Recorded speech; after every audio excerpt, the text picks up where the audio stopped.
Picture this, a quiet park where children are playing, people are enjoying the fresh air, and someone is walking their dog. But suddenly, the peaceful atmosphere is torn apart. A police officer walks toward a young girl. Everything happens so fast that no one has time to understand what is happening. In the blink of an eye, he orders his police dog to attack her, screaming, fear, pain. Imagine this moment, and no one yet knows that the girl's father is an FBI agent, and this case will become the beginning of a stormy investigation that reveals deep-rooted prejudices in the system. Right now we want to ask you, what is your name and where are you watching this video from? Write to us in the comments. It is incredibly important for us to know who you are and what you are interested in, because you are the ones who help develop our channel, making it stronger with every view and every like. Your support is priceless, and together with you we can tell stories that change views on the world. Thank you for being with us. Enjoy watching. It was an ordinary, unremarkable day in the city park. There was almost no wind, and the leaves on the trees swayed slightly in the summer sun, as if lazily dozing. Children's cries and laughter could be heard here and there. Young parents strolled along the paths holding their children's hands, and groups of friends and families sat on the grass, relaxing and enjoying the day off. On one of the benches at the edge of the playground sat a girl, lost in her thoughts. She was looking off into the distance, thoughtfully fingering the strap of her backpack. Her dark, curly hair shimmered in the sun, and it seemed she was simply enjoying the quiet moment. Like everyone else, she wasn't a frequent visitor here, but today she had decided to just relax a little alone. It seemed that nothing could disturb this peaceful atmosphere. However, barely noticeable to most of those present, a man in a police uniform appeared across the alley from her. The officer walked slowly but clearly with purpose, his gaze sliding over the faces of those around him until his attention was drawn to the girl on the bench. He stopped, frowning, as if he had noticed something he did not like. There was a sudden tension in the air, barely perceptible, like a quiet hum that only a very attentive observer could detect. The policeman stared at the girl for a moment, and something in his gaze was alarming. He walked confidently, his hands clenched into fists, and his tense posture stood out against the relaxed holidaymakers. As he approached, he leaned forward slightly to look her in the eye. "Hey, you!" he called out to her sharply, taking a step forward, so that the girl flinched in surprise. "What are you doing here?" The girl looked up, somewhat surprised by his tone. She was momentarily confused, but, having regained her composure, she answered, "Just sitting here. Did I do anything wrong?" Her voice sounded calm, although she already felt a growing sense of anxiety. The policeman narrowed his eyes as if studying her, and, ignoring her words, stepped closer, looking at her with distrust. "Alone? In this park? Among normal people?" he said, emphasizing the last words, so that even a few passers-by who heard him looked around in bewilderment. "Excuse me." The girl felt her heart beat faster. "This is a park for everyone. I just came here to relax. Why did you come to me?" "Too many questions." "Huh." His face twisted into a disgruntled grin. "Maybe because you stand out. What I see is a loner who, well, something just doesn't add up." He looked her over from head to toe, and it didn't feel like a test, but rather an assessment, clearly humiliating. The girl straightened up and, feeling a disparaging gaze on herself, looked straight at him. "This is a strange reason for interest. I have a right to be here, like everyone else." But the officer didn't seem to care. It was as if he hadn't heard her words. Instead, he said, not hiding his prejudiced tone, "Look, you don't belong here. People like you can cause trouble. Consider this a warning." The girl took a step back, feeling anxiety creeping up on her. She looked around, trying to find someone who could intervene, but most of the passers-by were too absorbed in their own affairs. "I'm not going to leave just because you don't like something about me." She tried to speak firmly, although fear was already gripping her inside. The policeman grinned and his hand reached for the radio on his belt. "You know, you might regret this. Maybe you should have thought about what was expected of you. I have a service dog here. She will deal with the likes of you." His gaze darkened, as if he was about to cross a line. "It's not fair." Her voice was full of despair, but she kept her composure. "You're a policeman, not a judge. I decide what is fair here." His voice was full of menace, and he was already pressing the button on the radio. As soon as the policeman activated the radio, an uneasy tension filled the air. The girl, determined to stand her ground, suddenly felt very alone. She looked around at the people around her, They were interrupting their conversations and standing still, but no one dared to intervene. Fear and confusion were reflected on their faces, as if they were witnessing something that should have remained invisible. "You know," the officer continued, his voice growing even rougher, "people like you always make trouble. We know how to deal with you. One day you'll run into the real force of the law, and then everything will be different. I'm not causing trouble." There was a note of desperation in her voice, but the policeman didn't pay attention. He looked like he had a pre-prepared picture in his head that couldn't be changed. "Oh, really?" he chuckled. "Look at you. You probably think you can just sit here like you're just like everyone else, but I see who you really are. Your skin speaks for itself." The girl felt a cold sweat break out around her. The policeman's words were full of disdain, and his eyes sparkled with hatred. Each of his words burned, leaving painful ulcers in her soul. Glances began to move around her, but no one dared to support her. At the moment when she tried to restore her dignity, she realized that her voice was not heard. "You have a choice," the officer continued, taking a step closer. "You can simply leave in peace, or—" He paused, his lips curling into a sinister grin. "I can call my dog to teach you to respect the law." The girl swallowed, feeling her throat tighten with fear. She had heard stories of dogs being set on defenseless people. Fear overwhelmed her, and in that moment she realized that being here, her life could actually be in danger. "You have no right to talk to me like that," she screamed, but her voice trembled. "I'm not a criminal," the policeman just chuckled, ignoring her protests. His hands slowly reached for his belt, where he felt the dog's leash. "Maybe you just don't understand who you're dealing with. I won't let you barge into our world like you can do anything. You're out of your league, and I'll remind you of that." At that moment, a service dog appeared next to him, the leash of which he held tightly in his hand. The huge, muscular German shepherd growled, baring his teeth, and she clearly sensed her master's aggression. The girl, frozen with fear, took a step back, but there was no cover behind her. She was trapped, and this realization pierced her like a sharp blade. "This is not a game," the policeman said, his voice dangerously low. "I advise you to disappear before it's too late." The girl's heart pounded as she considered what would happen if she did not obey. At that moment, she realized the hopelessness of her situation. Loneliness, prejudice, and fear were pulling her into the abyss, and it seemed there was no way out. The girl felt cold sweat running down her back, and everything around her began to blur. Every word the policeman said echoed in her head like a hammer hammering nails into her self-esteem. She was trapped, vulnerable and defenseless, surrounded by fear and hatred. "Get out," the policeman said again, his voice like a sentence. "You don't want to see what my dog can do." He reached for the leash, and the dog, feeling the command, growled even louder. Horror engulfed her like a sea wave, sweeping away all hopes for a peaceful resolution. A grin appeared on the policeman's face. He clearly enjoyed his superiority. I just want to leave," she said, but there was no confidence in her voice, only fear. She tried to take a step back, but when she looked back, she realized that there was no one behind her. The park felt like a strange, hostile place, where every person passing by was indifferent to her suffering. "Is that all you have to say?" the policeman asked, his voice filled with contempt.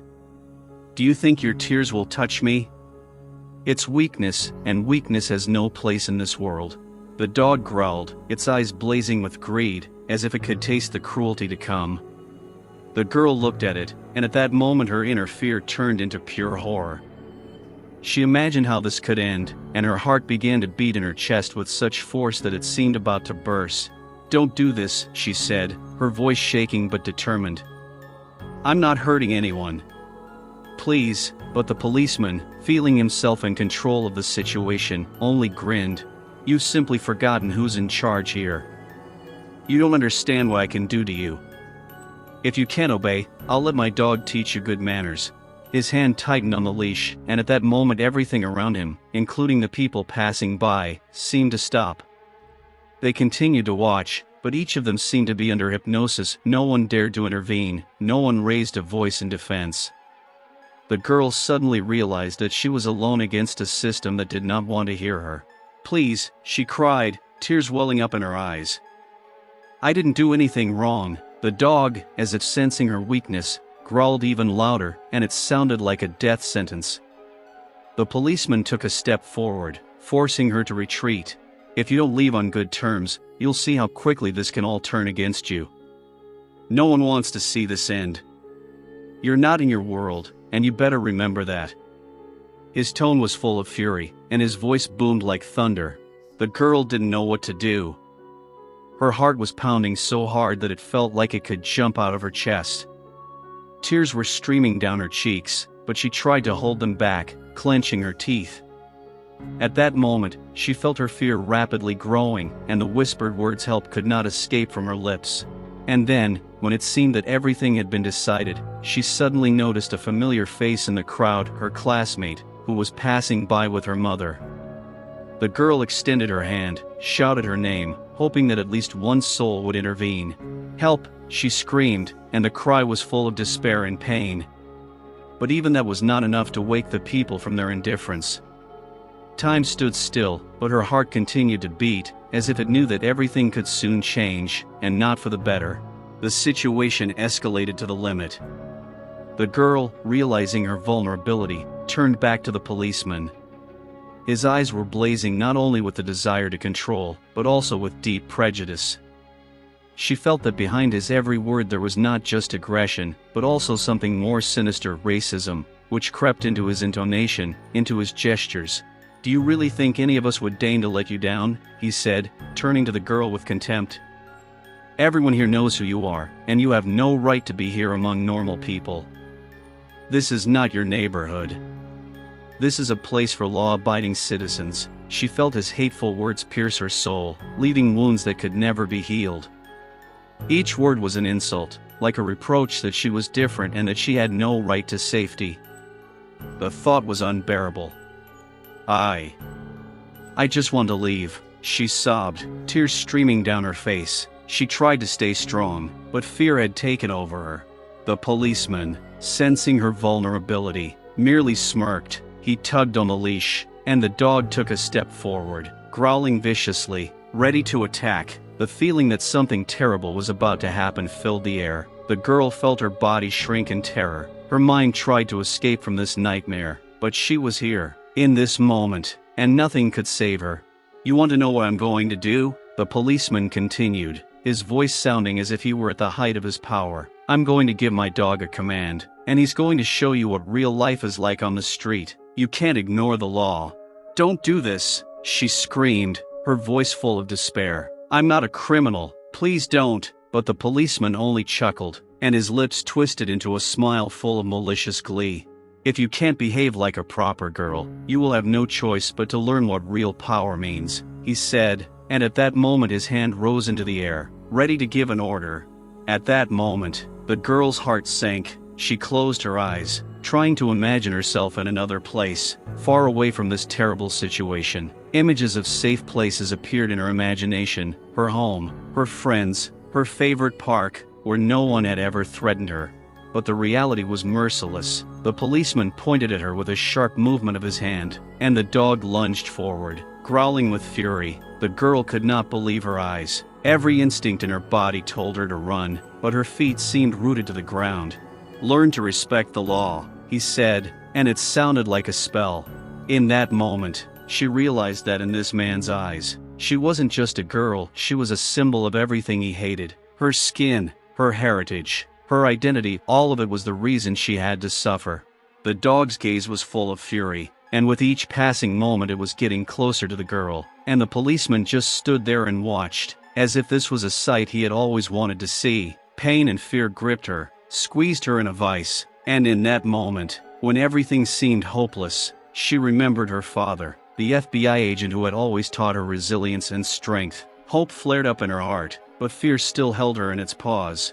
The girl's screams echoed throughout the park, causing people who had previously been indifferent to the situation to perk up. Suddenly, they realized that they were witnessing not just a conflict, but a real act of aggression, filled with hatred and prejudice. Shock ran through the crowd, and some began to whisper in bewilderment, not believing their eyes. "What's going on?" one woman said, her voice shaking with fear. She reached for her daughter, hugging her. "Why is the police officer acting like this?" "This is madness," cried another man, pushing his way through the crowd, trying to see what was going on. "He has no right to do this," but his words were full of helplessness. Other passers-by just looked on in disgust and fear, not knowing what to do. Some started taking out their phones to film what was happening, while others just stood there, paralyzed with horror. "This shouldn't be happening," one of the spectators muttered, his face twisted in confusion. "How can he treat her like this? We have to do something. Why interfere?" The woman answered him with frightened eyes. "If he's a policeman, he must know what he's doing." At that moment, someone in the crowd shouted, "Hey, let her go!" It was a young man who already understood what was happening. He stepped forward, his voice sharp and decisive. "You have no right to do this." But his words only attracted the hateful gaze of the policeman, who, without being distracted from his victim, turned to the crowd. "Get out if you don't want to get into trouble," he shouted, his voice like thunder. "That girl doesn't know her place." Some passers-by, realizing that they could become the next victims of his aggression, began to retreat. They looked at each other, fear squeezing their hearts. Each word of the policeman sounded like a sentence, and soon whispers full of hatred and prejudice were heard from the crowd. "She was just sitting there," the woman screamed, her voice shaking with anger. "How dare he treat her like that?" But the policeman, aware that he was the center of attention, only grinned, as if enjoying his power. "You have a problem with what I'm doing?" he asked the crowd, his face twisted into a wicked grin. "You don't like the way I'm raising this little girl? She shouldn't be here." Among normal people, there were cries of indignation, but fear continued to hold people back from taking action. Some even began to retreat, taking their children away from what was happening. "I'll call the police," one of the women shouted, but it sounded like a weak attempt, more for her own reassurance than for any real intervention. "She's just a girl," a voice from the crowd said. "Why are you treating her like this? She didn't do anything bad. She knows where she is." The policeman growled, ignoring all questions. His eyes were blazing with fury, and he seemed more dangerous with each passing second. "Get up before it's too late." The crowd, growing in panic, froze in place, not knowing how to react. Some were scared, others were ashamed of their inaction, but everyone understood that this girl had become a victim not only of a specific policeman, but also of the system that protects people like him. The girl, watching the people passing by, felt their indifference weighing on her, and her inner fear increase. Every cry, every reaction of the crowd made her feel lonely, as if she had found herself on a desert island, surrounded by a hostile ocean. She looked for help in their looks, but instead found only bewilderment and fear.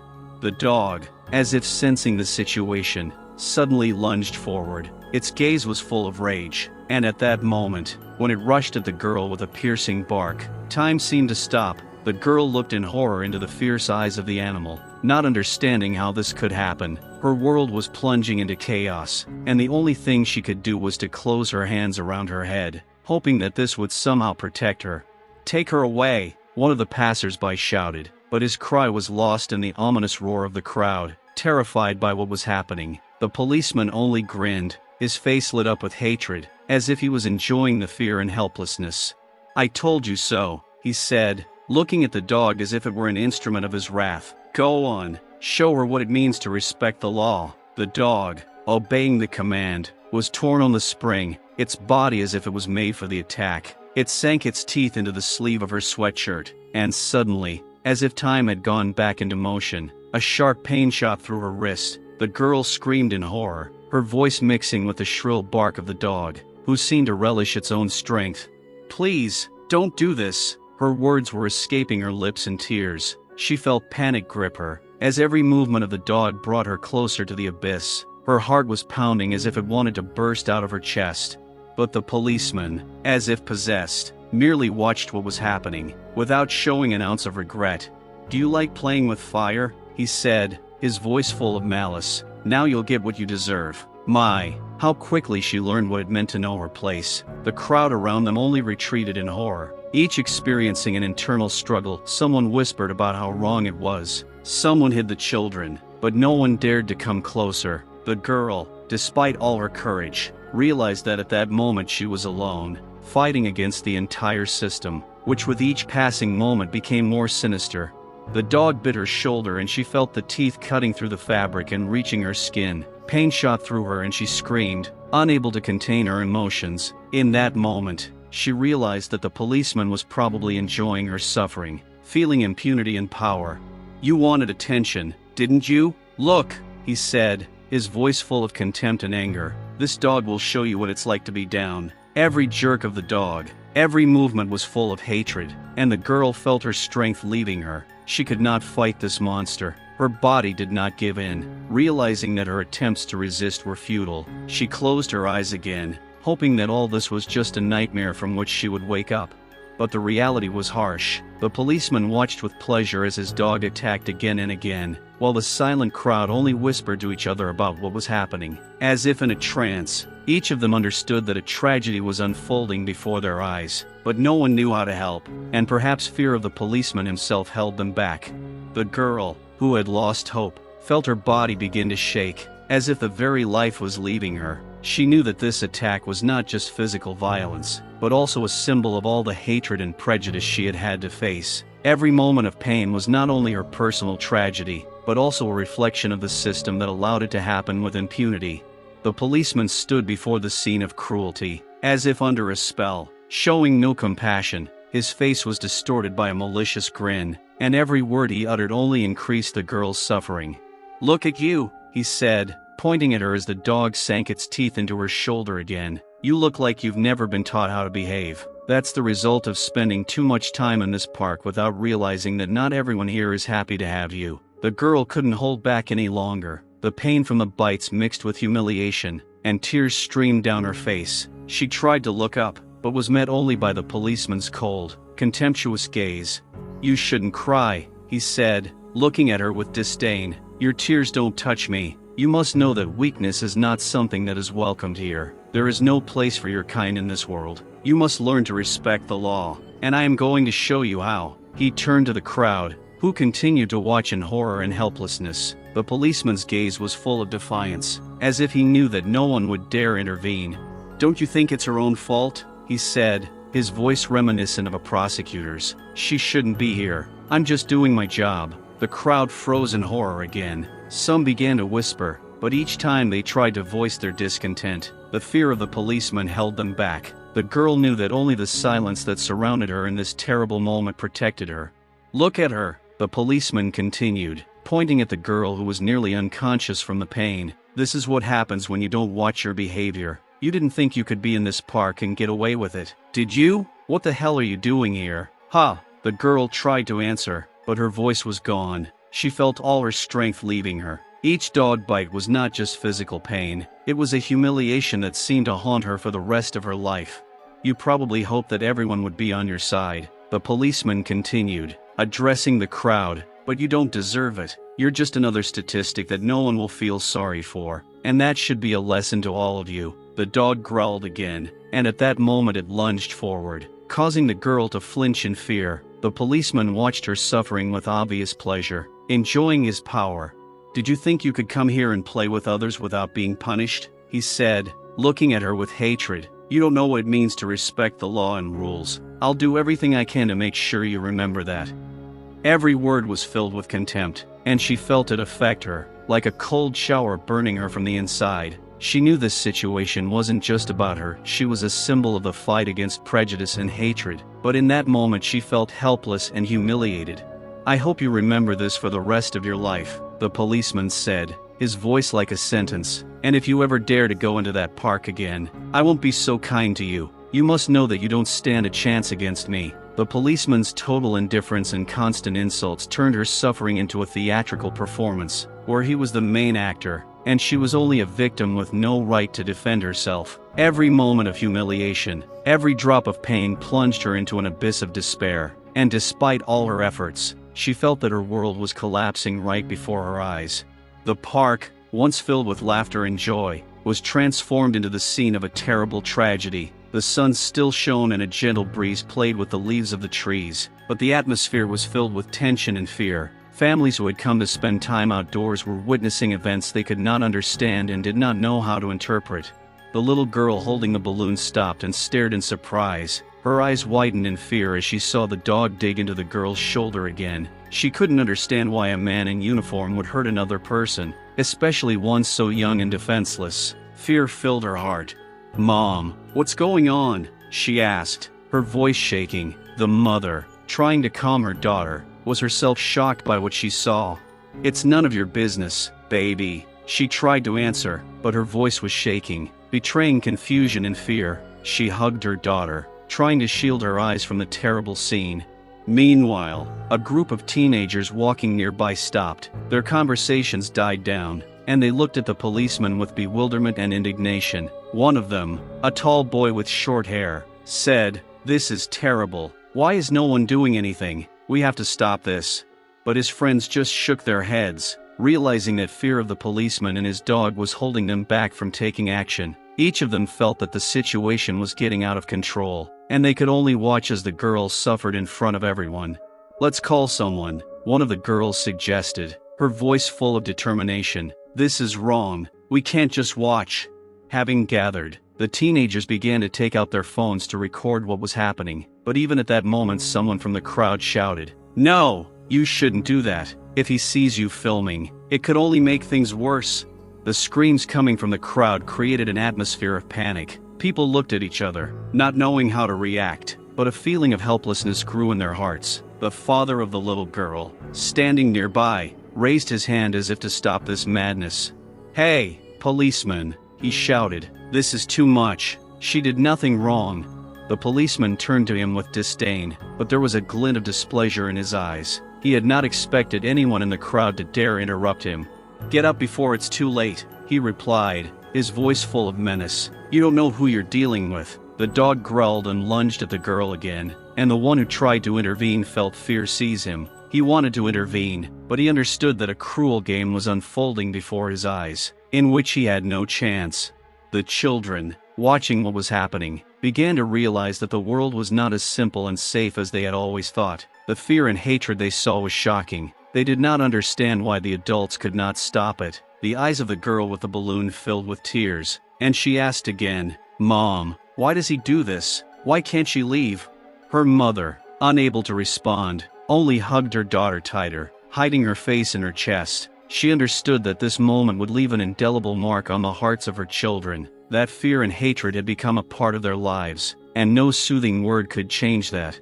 The crowd increasingly felt like they were part of this tragedy, and despite the police officers' indifference, everyone understood that they had witnessed something terrible that had violated their notions of safety and justice. The fear and horror that enveloped the park crowded out laughter and joy, turning it into a place where people could not feel safe.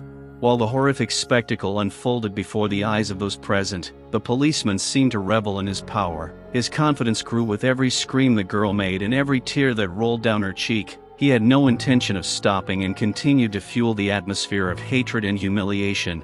"Look at her shaking," he said to the crowd. "This is what happens when you try to defy the law. Teach her how to behave before she loses all respect for others." His voice was like a blow, and whispers broke out in the crowd. Some people couldn't contain their feelings and began to speak out, but they all understood that getting into a conflict with a police officer was suicide.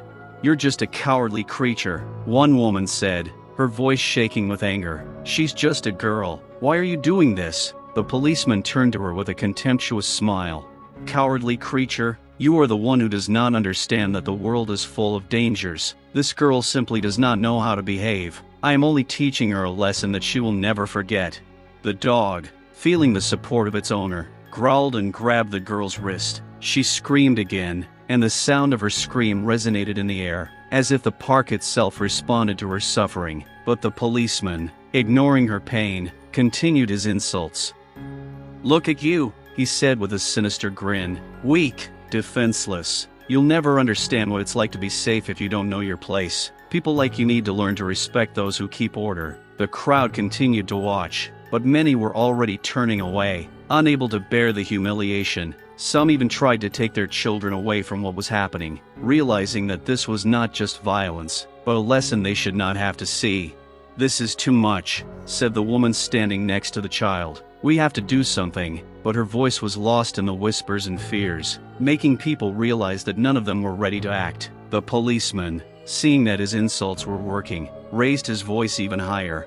"You all look at her and expect me to do something. It's her own fault for what's happening to her. Weakness has no place in our society. The crowd grew even more tense. Some began to discuss how this could have happened, but everyone understood that a wall of fear had formed between them and the policeman. Each of them wondered, what will happen next? And the girl could only endure the humiliation. Each time he said the words that cut her heart. You know what's even worse than your tears? The policeman continued, ignoring her cries for help. That you'll now be an example to everyone else. Everyone will see you fall, and they'll remember it. It'll be your shame. His words pierced her like a knife, depriving her of hope and dignity. A battle began in her mind. With one glance she sought support in the faces of those around her, but encountered cold, indifferent looks. The policeman, feeling his power, only intensified the insults. Please stop, she screamed, trying to put all her pain into these words, but his laughter was just another torture for her. Stop, he repeated with a smirk. Did you really expect me to do that? This is just the beginning. You should know that you can't just walk around here and think that no one will touch you. At that moment, her world shrank to its limit. She realized that all her efforts were simply disappearing into thin air, and the policeman was using her weakness against her. It was not only an affront to her dignity, but also a symbol of how a system meant to protect can actually be cruel and biased. The unbearable spectacle continued to unfold in the park, and the situation became increasingly tense. People standing on the sidelines began to realize that silence was not an option. A feeling of righteous anger flared up inside them, despite their fear of the policeman and his cruel insults. The first attempt to intervene was made by a man in a gray t-shirt who could not stand what was happening any longer. He stepped forward despite the policeman's threatening gaze. "This is unacceptable," he shouted, his voice confident, but inside him he was trembling. She did nothing to deserve this. The policeman turned to him, his face contorted with anger. "Get your socks out of other people's business before I make you regret it," he said with a wicked grin. "You don't know who you're dealing with." The man trembled, but decided not to retreat.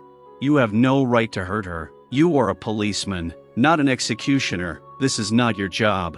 The policeman, clearly irritated, looked at him with disdain, as if he were a simple insect that should be swatted. "Use your brain before you open your mouth," he said. "I'm a law enforcement officer, and you're just a random passerby, so get back to your life before it's too late." Some passersby began exchanging glances, and murmurs of support arose from the crowd. A woman with short hair standing next to the man decided to intervene. "You are wrong. She is a human being, and you have no right to treat her like this." Her voice was full of determination. She raised her hand, pointing at the girl who continued to suffer under the oppression of humiliation. "We can't just watch this." The policeman snorted, looking at her with contempt. "Ha, look at this group of human rights defenders. Do you have nothing better to do, or do you just want to be noticed too?" The crowd, feeling the tension rising, began to gather around, and soon someone among them shouted, "We have to call support. This is wrong." At that moment, the man in the gray t-shirt tried to come closer again, his eyes burning with a desire to help, despite his fear. "You can't do this to her. She's just a girl, and you can't just take her life away." The policeman, realizing that he was starting to lose control of the situation, looked at the man with fury. "If you don't get out of my sight, I'll arrest you for obstructing the police. You have no right to tell me how to do my job." The stream of people still standing aside began to rage. Someone in the crowd picked up a phone and began filming the scene, capturing a moment that could become evidence. "Do it! Take it off!" the woman screamed, her voice full of confidence. "Everyone needs to know what's going on here." Meanwhile, the girl in pain felt hope growing in her heart. Maybe someone would finally intervene and stop this nightmare. However, the policeman, noticing that his authority was beginning to weaken, began to speak loudly again, trying to suppress the voices of the people. "Oh, look at them," he said mockingly, pointing at the crowd. "They think they can change anything. It's ridiculous. You're all pathetic, just blind witnesses." But the passers-by, paying no attention to his words, continued to rise to their feet. "We will not remain silent," one woman said, her voice sounding like a protest. "We cannot tolerate this. This is racism and violence," shouted another. "We must not allow this." The crowd began to express their displeasure, and some people began to move closer to the policeman, creating pressure. He still stood there, frowning, but realizing that he had to act quickly. At that moment, he finally picked up his radio transmitter and called for backup. "I have a problem here," he said, his voice menacing. "I need reinforcements," but his words did not stop the people, who now, united, began to express their solidarity with the girl. Feeling how their voices merged into one, they increasingly strengthened their positions. "You can't scare us," the woman screamed. "We're not leaving until she's safe." The crowd began to roar again, and the policeman realized that his position was becoming increasingly precarious. He knew he had to act, but fear still pierced him. And then, despite his threats and insults, he felt his power begin to slip away. Passers-by gathered around, ready to intervene and protect the one who so desperately needed help. As tensions mounted in the park, the girl continued to endure humiliation and pain, and the crowd became increasingly active in trying to intervene in the situation. Suddenly, amidst the screams and outrage, the sound of a car driving by was heard, and all eyes turned to the road. The hearts of the spectators began to beat faster when they saw a black SUV with the FBI logo on its side pull up to the park. Someone from the crowd shouted, "It's him! It's her father!" The policeman, noticing the approaching car, tensed up, his confidence suddenly shaken. He knew that this situation could get out of his control. The car door opened, and a man in a strict suit with a serious expression came out. His eyes sparkled with anger and determination as he walked towards the scene of the incident. "Where is my daughter?" he asked, his voice loud and confident, penetrating the hearts of everyone present. The crowd parted and he was seen a frightened, exhausted girl still under the oppression of the policeman and his dog. When she saw her father, her heart filled with hope and her tears turned into a stream. "Daddy!" she screamed, her voice shaking with fear and relief.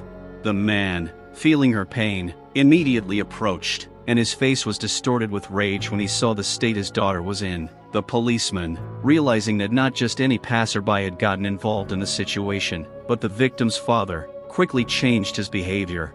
"It's an isolated incident," he began, trying to maintain the last of his authority. "She just didn't follow the rules." "And I? Rules?" his father interrupted, his voice full of force. "Are you kidding me? You, with your humiliation and cruelty, think you can treat her like this? This isn't just a misunderstanding, it's a crime." The crowd stood still, watching as the mounting tension turned to anger. The policeman, feeling his confidence slipping, began to make excuses. "I was doing my job. She could have been a threat." "Anne, a threat? She's just a girl," the father exclaimed, anger welling up in him. He stepped closer, and the policeman lifted his chin, trying to look confident, but fear flickered in his eyes. "I'm an FBI agent, and I have the right to demand that you remove your dog immediately and stop bullying my child," he continued, his voice cold and stern. "You don't have the authority to treat her the way you're doing." The policeman, suddenly realizing who he was dealing with, began to get nervous. He knew that actions against an FBI agent could have serious consequences. "I didn't know she was your daughter," he muttered, his voice quiet as if he were trying to justify himself. "I was just fulfilling my obligations." "Fulfilled your obligations?" the father responded with disdain. "Are you trying to justify your actions? You have turned the law into a means of humiliation and intimidation. I should have ensured her safety, and instead you abandoned her to her fate." The crowd exploded with cheers. They realized that this moment could be a turning point for the whole situation. People began to support the girl's father, and soon his words began to sound in unison with their discontent. "Come on, everyone here, witness," he shouted, turning to the crowd. "We must unite against this outrage." The policeman, realizing that he was at the center of people's anger and could no longer ignore it, tried to restore order. "I was just fulfilling my obligations." He tried to justify himself again, but the crowd did not listen. The girl's father, confidently stepping forward, approached the policeman. "I demand that you remove the dog immediately and release my daughter," he said, his voice full of authority, "and I will do everything in my power to ensure that this matter is investigated. I will not allow you to humiliate her or anyone else, no matter how you justify it." The policeman, feeling the pressure not only from his father but also from the crowd, finally nodded, although hatred and contempt were visible in his eyes. "Okay, I'll take the dog away," he said, trying to maintain some dignity. The dog, sensing the change in its owner's mood, retreated, and the policeman ordered it to sit. The girl finally felt relief. She threw herself into her father's arms, sobbing from the stress she had experienced. "Everything will be okay, my dear," he whispered, hugging her tightly. "I'm here, and I'll protect you." The crowd, seeing this union, was revived. Now that fear and violence were receding, They realized that together they could change the course of events, and perhaps their actions would lead to justice. When the officer saw the girl's father hug his daughter, his confidence was shattered. He felt a cold sweat break out in his body as he realized that his actions had resulted in physical and emotional abuse of a federal agent's daughter. His heart began to beat faster, and he began to realize that he was on the verge of serious trouble. Every word his father said sounded in his head like a hammer, knocking out the last vestiges of his self-confidence. "I'm an FBI agent and I won't tolerate this outrage," his voice sounded, making the policeman understand that he had probably become the hero of the news that would blow up all the headlines. I didn't know she was your daughter," he muttered, his voice betraying him as the realization dawned on him that he had turned his life and his career upside down in just a few minutes. The crowd around them froze, waiting to see how the policeman would react. His face turned pale and his eyes filled with horror as he realized that his actions could have far-reaching consequences. All his confidence, based on rank and authority, suddenly crumbled like a house of cards. "You don't understand what you've done," he cried, beginning to realize the scale of his mistake. "I have a family, a job. I never wanted this to happen." The crowd, watching him fall, began to whisper and exchange glances. Some pointed at him, expressing their displeasure. The girl's father, not taking his eyes off the policeman, watched as he began to lose his composure. "You attacked my child," he said indignantly, "and now that you know I'm an FBI agent, you're trying to justify it? This isn't just a mistake, it's a crime." The policeman, feeling the world crumbling around him, swayed as if losing his balance. He began to look back on his actions, realizing that he had undermined the trust that society should have in law enforcement. "I didn't know it was your daughter," he repeated like a mantra. "I thought she was threatening, that it had to be done for her safety." "Safety?" Father cried, his voice filled with sarcasm. "How can you even justify that? You used your power to intimidate and humiliate." The policeman finally began to understand that his actions could entail not only legal consequences, but also moral ones. He lost the respect of both colleagues and citizens. This incident will most likely become the subject of an investigation, and his name will be heard, but in the worst possible context. "You won't understand me," he said, more quietly now, as if addressing not only his father but himself as well. "I thought I was doing the right thing." At this time, someone in the crowd shouted, "We all saw what you did. You have no right to justify yourself." Realizing that the general condemnation was forming around him, the policeman desperately tried to maintain control of himself. He took a step back, his face contorted with shame and fear. He hesitated, unable to continue. "I don't know what to do now." The moment he began to realize all the consequences, his voice became quieter. He understood that the situation was beyond his control, and nothing could repair the damage done. He had no arguments left to defend himself. The crowd, sensing his weakness, became even more insistent. The girl's father did not take his eyes off him, realizing that he was now in a panic and completely isolated. "You must answer for your actions," he said firmly, his voice full of strength, "and I will not let this go. You must be held accountable for what you did to my daughter." At that moment, the policeman realized that this wasn't just a father standing in front of him, but a man who knew his rights and would fight for them. He felt vulnerable, and his confidence crumbled before his eyes. The girl's father, standing in the center of the tension, knew that he now had to fight not only for his daughter, but also for justice. The policeman, who had lost control of the situation, knew that his actions could cost him everything he had built over the years of service. With each passing moment, the realization that he had crossed the line only increased his shock and confusion. The situation in the park only became more tense after the girl's father, the police officer and the crowd witnessed the confrontation, which was already perceived as more than just an incident. Eyes were focused on the scene from all over, and there was a sense of justice in the air that demanded an answer. After the policeman, afraid of the consequences, tried to justify himself, the girl's father, wasting no time, realized that the incident required serious attention. He knew that mere excuses would not help his daughter. She needed to restore justice. "I'm going to hold those who break the law accountable," he said to the crowd. His voice was determined and powerful, reflecting the frustration and support of those who had witnessed this horror. "We cannot allow this outrage to go unpunished." The crowd responded with cheers, encouraging him, and he felt that his decision was the beginning of something bigger. Like lighting a fire, he began organizing his actions to bring the incident to the attention of the public and the media. Collecting his thoughts, he took out his phone and began recording a video message, addressing the audience to tell them what had happened. "I am an FBI agent, and today I witnessed a police officer use his power to intimidate and brutalize. This is not just an incident, it is a phenomenon that too many in our society face," he said, his voice thick with emotion. "I encourage anyone who saw this to contact me and tell their stories. Together, we can achieve justice."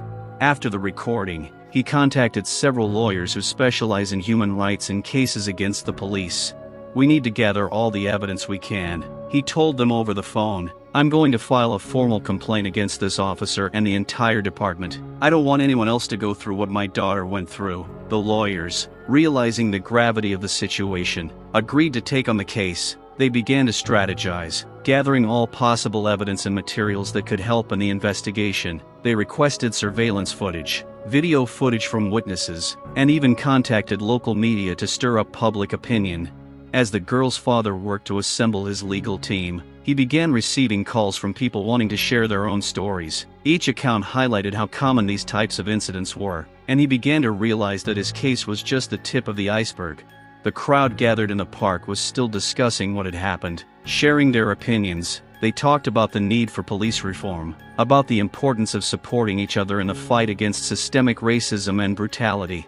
"We have to talk about this," one woman cried, her voice full of enthusiasm. "If we remain silent, nothing will change." The girl's father, receiving support from people, decided to organize a rally to draw more attention to this incident and similar cases. He knew he needed to create something more than just a personal matter. He needed to unite people who had also been victims of the police. "We're going to hold a rally in this park next Saturday," he announced to the crowd. "We're going to speak out. We're going to defend the rights of those who can't defend themselves." The crowd responded with loud cheers, and this spurred his determination. He began to gather like-minded people, supporters, activists who could help him organize and carry out the event. While the next event was being planned, he also began engaging with local media outlets, providing information about the incident that had occurred. Journalists who were on the scene began writing articles covering the situation and raising the issue of racism and police brutality. Meanwhile, discussions about the incident began within the police force. The officer at the center of the scandal began to realize that the consequences of his actions were not just local. He heard talk of an internal investigation, and threats of disciplinary action were on the horizon. With each passing minute, the pressure on him grew, and his fear of the consequences became more and more real. He understood that behind his actions there was not only the loss of his job, but also the loss of the reputation that had been built up over the years. Thus, an official investigation began. The girl's father, full of determination and strength, was ready to fight for justice, and his actions became the beginning of changes that could affect society as a whole. In his heart burned the desire to make the world a better place for his daughter and all who were victims of injustice. As the incident in the park began to gain popularity, social media was filled with posts about the incident. The girl's father used the platforms to bring his story to the public, and soon it attracted the attention of not only locals but also people from other cities and countries. People began sharing the father's video message, supporting his initiative. Hashtags like #JusticeForBlackGirl and #PoliceAccountability went viral, with netizens expressing their solidarity. Each post featured stories of other victims of police violence, and soon the girl's story became a symbol of the fight against racism and brutality. The morning after her father's statement was published, the girl woke up to the sound of notifications on her phone. Her eyes widened as she saw the number of messages and comments. People from all over the world were writing to her, offering their support and condolences. She felt her story begin to gain strength, as if increasing her inner resilience. Meanwhile, the media began to actively cover the situation, inviting the girl's father for interviews to hear his point of view and opinions on what happened. He responded to the offers, realizing that each interview was an opportunity to attract even more attention to the incident. "We live in a society where police officers are supposed to protect us, not intimidate us," he said on air. "This incident is not an accident. It is a problem we face every day, and I am here to fight for my daughter and for all those who suffer from police violence." The support from the public and activists became more and more tangible. Various human rights organizations began to approach him with offers of help. He received invitations to rallies, seminars and public discussions where they planned to talk about racism and police brutality. With each new report about his daughter and the incident, more and more people came to understand the scale of the problem. News articles appeared discussing not only this case, but other similar incidents that had previously been underreported. In parallel, petitions began to be created demanding an official investigation and prosecution of those involved in the cruelty. Soon, preparations began for a rally in the park where the incident occurred, organized by the girl's father. The activation of people caused a wave of enthusiasm. Many wanted to participate and express their support. Local activists collected signatures for petitions, made posters and distributed leaflets. The day of the rally arrived. People of different ages, races, and nationalities gathered in the park in the morning. Some came with children, others with flags and posters with slogans about justice and equality. The atmosphere was filled with hope and determination. The girl's father stood on the makeshift stage, his heart pounding with excitement. He looked at the many supportive faces and realized that his fight had not gone unnoticed. He began his speech. "We are here today to say, enough," he said, his voice full of power. "Enough violence, enough brutality, enough racism in our police force. We demand that our voices be heard." The crowd responded with a loud cheer, supporting his words. "This isn't just my story, it's the story of all of us," he continued, his eyes shining with determination. "We must unite to change this system and make it fairer for everyone. We cannot allow this to happen again." During the rally, many participants shared their own experiences and stories, confirming that they had also experienced police violence. This created an atmosphere of unity, and everyone present felt that they were part of something bigger. Journalists gathered at the event recorded every word, every emotion, to bring this powerful story to the general public. Reports of the incident and the rally were distributed across news channels, attracting even more attention. The public became more active. New initiatives to reform the police began to form. Groups were organized to educate law enforcement about racial bias and respect for citizens' rights. People began to talk more about the need for change, and the girl's father became a symbol of this change, a hero who was not afraid to speak out against the system. Meanwhile, the police officer who had attacked the girl felt pressure mounting from all sides. Letters of complaint, media coverage, and rallies demanded his removal. He realized that his actions were not just a personal mistake, but part of a much larger movement that demanded truth and justice. The community around the incident continued to change, and the support from people only strengthened the resolve of the girl's father. He now knew that his fight for justice would not end until he saw real change. The public support soon put pressure on the police administration, and serious discussions began in their hallways. The results of the rallies, protests, and media coverage were too powerful to ignore. Police chiefs knew that unless they acted quickly, public anger would only mount, and their department would find itself at the center of a scandal that could overshadow everything they had done before. With each new publication about the officer's brutality and the growing anger of the public, the discussions within the police force became more intense. The first calls for disciplinary action were heard, and under public pressure, the police leadership was forced to call an emergency meeting. The meeting focused on how to respond to demands for an investigation and accountability. Some officers, realizing the situation was spiraling out of control, supported an independent investigation. Others, fearing the department's reputation would be damaged, expressed the opposite view, insisting that the matter should be hushed up. "We must act," said one of the senior officers, expressing the general opinion. "If we do not take steps, society will perceive us as defenders of violence. We must show that such actions are unacceptable." Eventually, a fateful decision was made to launch an official investigation against the police officer and his department. But the decision came with caveats. It had to be thorough and transparent. Otherwise, public discontent would only increase. Meanwhile, the girl's father, actively cooperating with lawyers, began preparing for the trial. He knew that the case he was about to raise would be of great importance not only to his daughter, but to the entire country. He wanted his daughter to know that her suffering had not been in vain. "We must be prepared for this to be a long and difficult process," he told his legal team at one of the meetings, "but I am confident that justice will prevail. We need to gather all possible evidence and make sure that no detail is left unattended." The lawyers began analyzing the video and evidence, gathering data on the officer's actions and establishing that this behavior was not an isolated incident. They discovered that the officer had a history of complaints about his actions, giving them additional ammunition.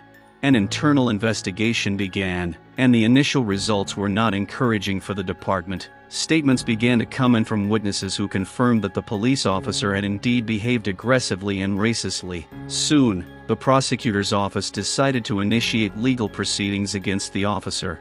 The day of the trial arrived and the courtroom was filled with people wanting to support the father and his daughter. The media filled every available section, trying to capture every word and every emotion going on in the courtroom.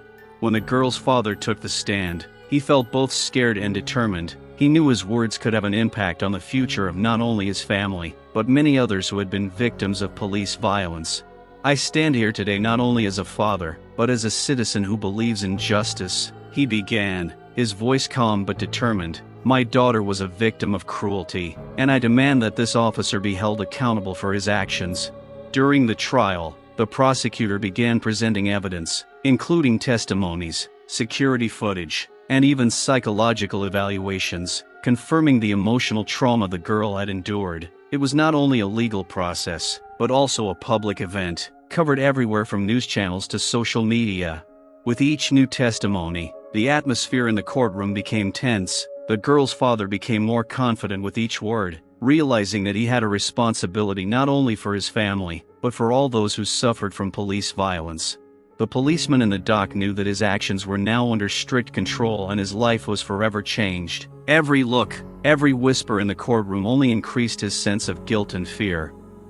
At the end of the day's proceedings, with all eyes on the judge, it was clear that this was going to be a landmark case. The public was watching closely, and the outcome of this trial would have repercussions far beyond this courtroom.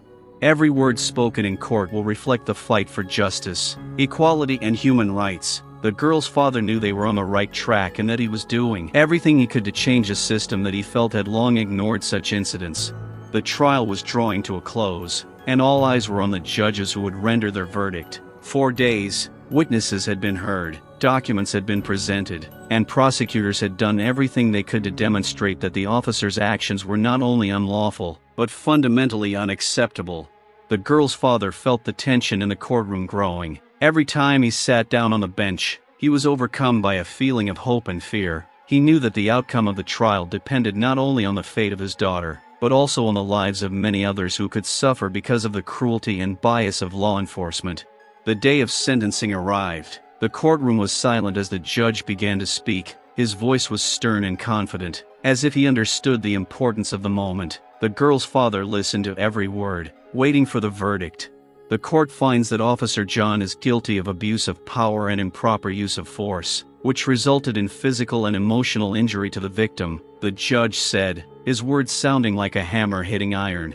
At that moment, the girl's father felt his heart beat faster. The public gathered in the hall did not hold back their emotions. Exclamations of joy mixed with cries of indignation, when some began to condemn the actions of the officer. The judge continued, considering all the circumstances of the case, as well as the recognized pervasive problems in the law enforcement system, the court finds that officer's name will be dismissed from office and receive criminal punishment. Loud applause and shouts of approval filled the hall, and it seemed as if all the weight that had been pressing on the shoulders of the girl's father had suddenly disappeared. But the joy was mixed with the realization that this was only the first victory in a long and difficult struggle. Meanwhile, the officer in the dock felt the ground shift beneath him. It was as if an icy chill had enveloped him. He had lost not only his job, but the reputation he had spent years building. His name had become synonymous with racism and brutality, and he would carry that stigma for the rest of his life. Immediately after the verdict was read, the officer walked out of the courtroom, feeling the eyes of those who had condemned him. He heard the whispers, heard people talking about how he had tarnished the honor of the police force, and how his actions had undermined trust in law enforcement. He shouldn't have been wearing a uniform at all, one of the witnesses whispered as he passed. The words were like sharp arrows, hitting his heart. He knew his career was over. There would be no more promotions, no more pride in the uniform, only disappointment and shame. The situation within the police department also worsened. Many of his colleagues began to openly discuss the need for reform within the police force, which only increased the pressure on the leadership. Officers who had previously remained silent began to voice their opinions about the need for change. It became clear that this incident had become a catalyst for deeper discussions about bias and racism within the department. Over the next few weeks, the situation only escalated. The media continued to cover the case. The girl's father, now a symbol of human rights, continued to give interviews calling for systemic changes in the police force. "We must ensure that such incidents never happen again," he said. "This is just the beginning. We must fight not only for justice for my daughter, but for justice for all those who suffer from bias and violence." Meanwhile, the officer who had once taken pride in his work was faced with the reality that his life had been destroyed and he had no choice but to walk away from his old life. He felt like an outcast, and this was only the beginning of his long road to recovery from such a humiliating fall. The topic of racism and police brutality continued to be discussed in society, and people began to organize rallies demanding reform and accountability. The girl's father became an active participant in these events, and with each passing day his desire for change only grew stronger. During this time, he received numerous offers of cooperation from human rights organizations that were willing to work with him to raise awareness of systemic problems in law enforcement. With each new step, he realized that this was not just his personal struggle, but a struggle for the future of society. So the consequences for the officer were terrible, but for the community it was a turning point. The girl's father, using his story, was able to unite people and become a force for change, showing that fighting for justice can have real consequences and raise important issues that require attention and action. The incident, which shocked the community, became a starting point for discussions on racism and police brutality. The extensive attention given to the case led to local and national media outlets actively covering issues of bias in law enforcement. Reports, articles, and talk shows focused on the importance of police reform, and various civil rights organizations soon entered the conversation. Against this backdrop, a group of activists, inspired by the girl's father, decided to organize a large rally that attracted thousands of people. People came with placards with slogans such as "Justice for all" and "Hate has no place in the police." The energy of the crowd was incredible, and there was a sense of hope for change in the air. The girl's father spoke at the rally, his voice sounding confident and convincing. "We are here to say that we will no longer tolerate violence and discrimination. We demand change. We want our children to grow up in a world free from fear of the police." The crowd supported his words with loud applause and shouts of approval. The rally attracted the attention of both local authorities and national media. This event became not just a protest, but also a symbol of a new wave of struggle for equality and justice. In response to mounting public pressure, local authorities began considering proposals to reform the police system. An initiative group of civil society representatives, lawyers and human rights experts was formed to develop recommendations for improving police work. The first steps towards change included: 1. Police training and development. Authorities have initiated programs to train police officers on racism, bias and conflict management. This education became mandatory for all employees. 2. Establishment of independent oversight boards. To improve transparency, independent boards made up of members of the public were established to monitor police performance and investigate cases of misconduct. 3. Developing new rules for the use of force. Police were required to adhere to strict standards when using force, and this included the use of specialized techniques aimed at de-escalating conflicts. 4. Connecting with local communities. Police began to actively engage with local residents by holding open meetings and discussions where residents could express their concerns and suggestions. Soon, thanks to the active efforts of citizens, these changes began to bear fruit. New faces began to appear in police departments, ready to change outdated methods of work. As a result, programs were created aimed at restoring trust between the police and the community. Despite some backlash from more conservative members of the force, most saw the need for change. Officers who had undergone the training reported a greater understanding of their role in society and the impact their actions had. Still, the girl's father had a lot of work to do. He understood that changes in the police force alone would not solve the problem of systemic racism. He continued to work with human rights organizations, speaking at conferences and forums, discussing the importance of continuing the fight for justice. "This is just the beginning," he told his supporters. "We must continue to move forward, continue to demand change. This fight is not only about us, but also about future generations." The social movement he inspired began to grow, and soon such events were happening all over the country. Activists formed groups, demanding improvements and reforms in their cities and counties. Many began to hope that their voices would be heard and that the police system would be changed for the better. Meanwhile, the former officer at the center of the scandal felt his reputation continue to crumble. His attempts to find work had been unsuccessful, and he had become isolated from the society that had condemned him. Every time he heard about new initiatives and victories by activists, he was overcome by a wave of shame and despair. So what once seemed like just another chapter in the history of police violence became a catalyst for change in society. With each new step toward reform, it became increasingly clear that the fight for justice would continue. The girl's father knew there was still work to be done, but he also knew that together with the community, they could make real change.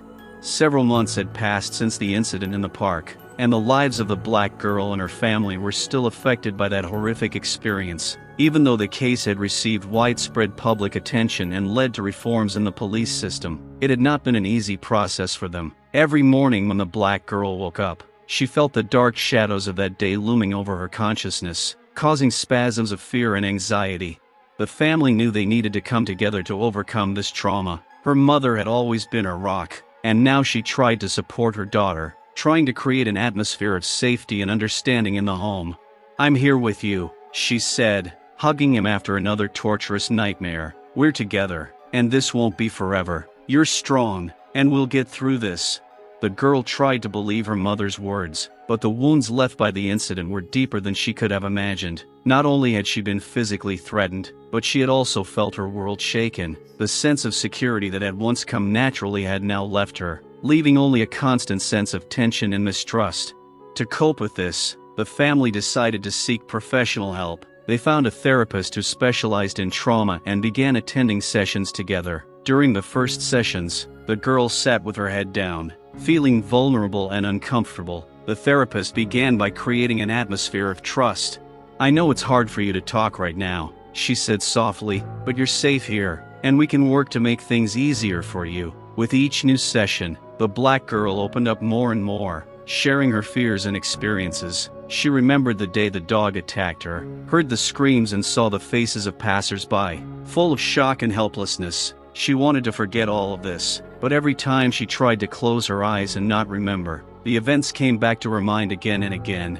"I'm afraid to go outside," she admitted one day, clenching her fists. "I look at the police and my heart skips a beat. I don't know how to feel safe again." The therapist suggested using techniques to help manage anxiety, such as breathing exercises and meditation. She taught the black girl how to cope with panic attacks when they occurred and helped her understand that fear is a normal response to trauma.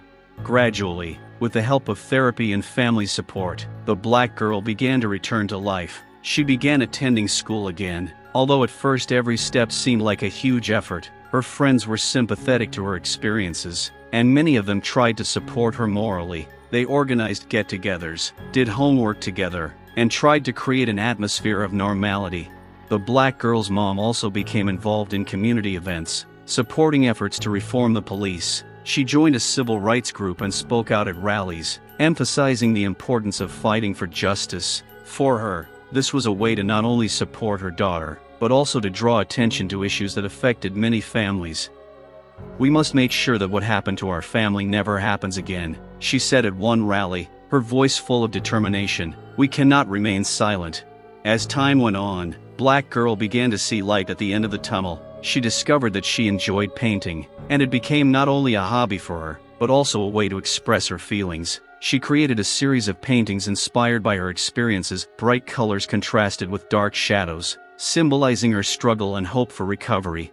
Every week she would draw a new picture and share it with her family, allowing them to see how her emotional state was changing. It became a therapeutic process that helped her feel more confident and open. One day, on a day when society celebrated progress in the fight against racism and violence, The victim decided to exhibit her work at a local exhibition dedicated to human rights. Her mother supported her, proud that her daughter had found a way to express herself through art. At that moment, she felt that she was coping with her experiences and starting to return to life. As the black girl stood in front of her paintings at the exhibit, she noticed people stopping to talk about her work. It was important to her to see how her story resonated with others and how her art could inspire and support people. She knew that despite all the challenges, she had the opportunity to change her life for the better. And while the road to full recovery was still ahead, Black Girl knew she wasn't alone. Her family was there, and the community's support helped her feel stronger. They worked through their trauma together, finding hope in each new day, confident that together they could overcome any challenge. The incident in the park not only triggered changes in the life of the victim's family, but also became a symbol of the fight against discrimination and injustice in the police system. The society that witnessed this shocking event could not remain on the sidelines. The impact of the incident was felt at all levels, from the local community to the national discussions about racism and bias in law enforcement. The trial of the officer who set his dog on the girl served as a catalyst for public condemnation of practices that had previously been considered normal. Through activism, the incident drew attention to the systemic problems faced by many groups that were discriminated against. Civil society activists, human rights organizations, and ordinary citizens began to unite to demand change and transparency in the police force.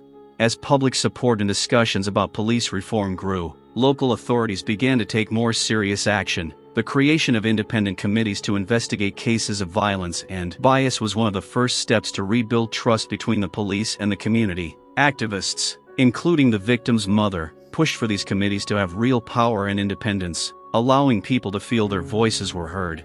The family remained active in the movement, turning their pain into motivation to fight for justice. They organized various events to educate the community about the importance of fighting racism and police brutality. Rallies, art exhibits, and educational programs became an important part of their lives, and each new event confirmed that change was possible. Society gradually realized that everyone has the right to safety and respect. The support the family received from the community inspired many people across the country. People began to share their stories of violence and bias, and this became the basis for solidarity and unity. By creating a space for discussion, they were able to identify systemic problems and work together to solve them. As time passed, a change in mentality became visible. Schools began to implement programs aimed at educating about racism and human rights, calling on young people to be more aware and active. Citizens, inspired by examples of heroism and resilience, began to understand that changing the system was not only the task of politicians, but also their own responsibility. The survivor became a symbol of hope and change. She continued to paint and share her work, inspiring others to express their feelings and thoughts. Her art became not only a personal way of healing, but also a powerful tool to raise issues that people in society face. Through her paintings, she continued to convey messages about the importance of justice and equality. Ultimately, what once seemed like a tragedy turned into an opportunity for change. Society realized that fighting racism and injustice is a long road, but every step is important. This realization motivated people to take action, learn from past mistakes, and learn from them. Together, they created a future in which all people, regardless of race or background, could live without fear, in safety and with respect. It was a new beginning that might not have been cloudless, but was full of hope for a better tomorrow. Dear viewers, we are very interested to know your opinion about our story. Share in the comments what you think about the topics raised. Have you ever experienced racism or bias in your life? Your stories are important, and we value every word you say. Each and every one of you means a lot to us, and we are grateful for your support. If you enjoyed this video, please be sure to subscribe to our channel and like it to help us continue to make content that raises important issues. Have a great day. Thank you for being with us.